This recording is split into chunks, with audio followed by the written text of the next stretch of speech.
Tariff threats are not only threatening China, the future of trade with our neighbors to the north seem rather uncertain because President-elect Trump has threatened to impose 25% tariffs on products coming in from Canada. Several Canadian political leaders have responded with economic threats of their own. Earlier this month on Power Lunch, the Premier of Ontario, Doug Ford, said he would go to the extent of cutting off energy exports to the United States if necessary.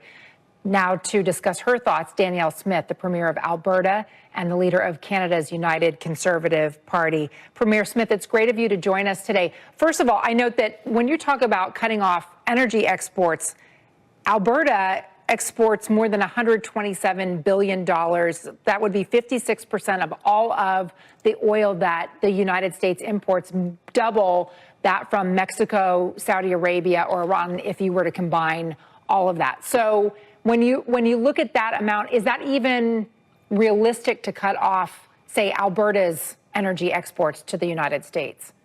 I certainly don't think it is realistic, and nor do I think that that would make us a very good neighbor, quite frankly. I have a little bit of a difference of opinion with my Ontario counterpart, and maybe it's because we are the principal supplier of oil and gas to the United States. We know how vitally important it is for American energy dominance that we're able to be a partner in that. The Americans have, you've seen an increase of your production and export to 13 million barrels a day, but America still uses 20 million barrels a day.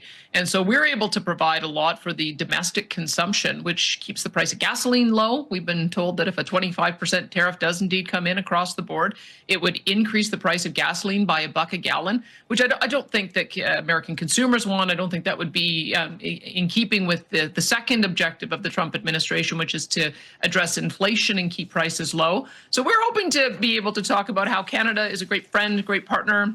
We have a wonderful, quite balanced trade relationship compared to other nations in the world.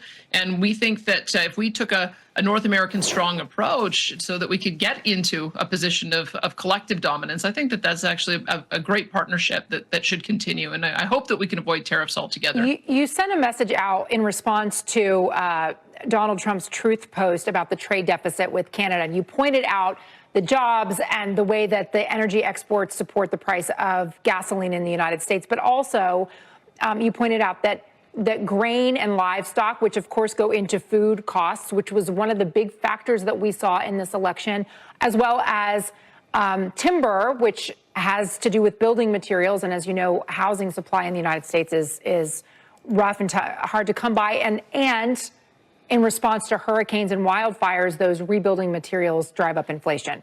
All of that, it's a great pragmatic argument. Do you have any sense whether you're being heard from the incoming administration? Well, I hope we are, because that has been the relationship that Canada's had with the U.S. for some time. I mean, let's face it, our economy is only 1/10 the size of the American economy, but it's pretty remarkable that we are the largest buyer of American products.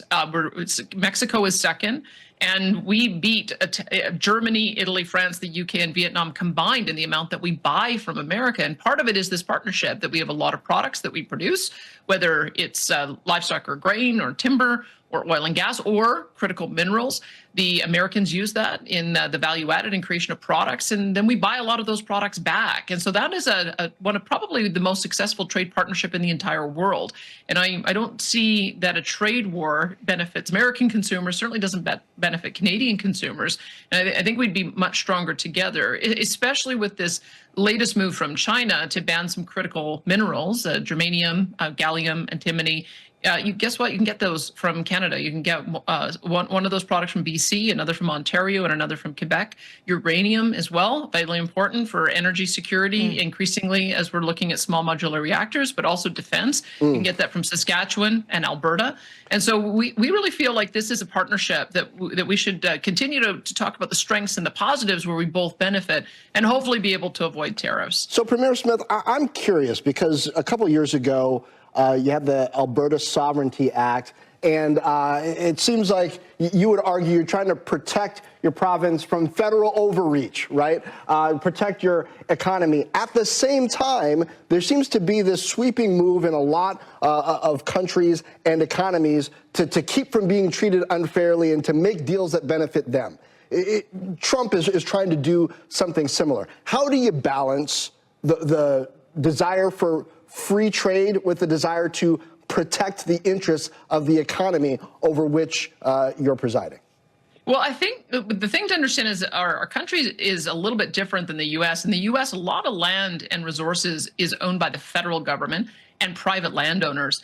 In our country, the resources and the land are owned by the provinces. So the Alberta government is the owner of 85% of the oil and gas in our province. It's we've got 1 trillion barrels of oil in place, 200 billion that's recoverable at today's technology. We've got over 200 trillion cubic feet of gas. We've got pore space to be able to bury CO2 so that we can address emissions. And so because we are the owner as a province, it is in our interest to be able to assert our ownership and look for more ways to be able to get our product to our best friend and trading partner, which is the United States. We have a number of pipelines that go into the U.S. We're able to export alone 4.3 million barrels per day. We'd love to be able to double that so that the U.S. economy would then be able to export to their friends and allies internationally. And that's the kind of partnership that I think we should be talking about.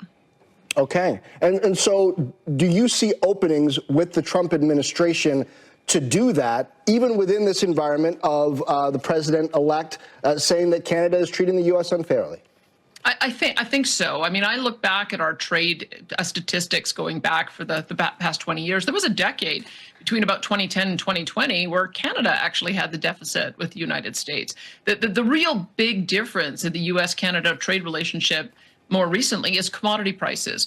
And when you look at if we're able to be a secure, safe supplier of commodities to the Americans, that just benefits American consumers. It benefits American businesses, especially when you look at China controlling 80% of the supply chain of some key minerals, all of which are available in Canada. So if we can make that argument that the trade surplus when it comes to the manufactured goods is actually very balanced. The difference is that we're able to provide the key source of materials that go into making all of those great American products. And that's why I keep on making sure that that message is coming through loud and clear. I don't think that either of our countries benefits from a tariff war. I think we're much stronger together, and we want to be that partner.